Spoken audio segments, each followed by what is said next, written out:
There's a sole plate. That's the bottom 2x4 or 2x6, whatever the wall size it is. And they're going to start, and we're going to put anchor bolts. No more than 6 feet on center, according to the code. The anchor bolt is a minimum of 1/2 inch diameter, 10 inches long, because the code says a minimum of 7 inches have to go below the surface.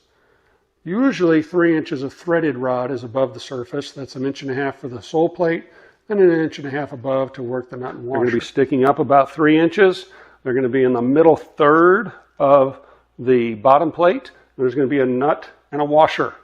Okay, nut and washer, that's it. So when he tilts it up, eventually he's going to plumb it, straighten it, and then crank down on the anchor bolts to make sure it's there forever and ever. The other option you have is a mud seal anchor. This is another approved way to keep a sole plate down to the slab. And those simply sit on the outside, they bend them over, and then they'll put nails into those. Usually 4 to 6 nails in those, depending on which one you're using.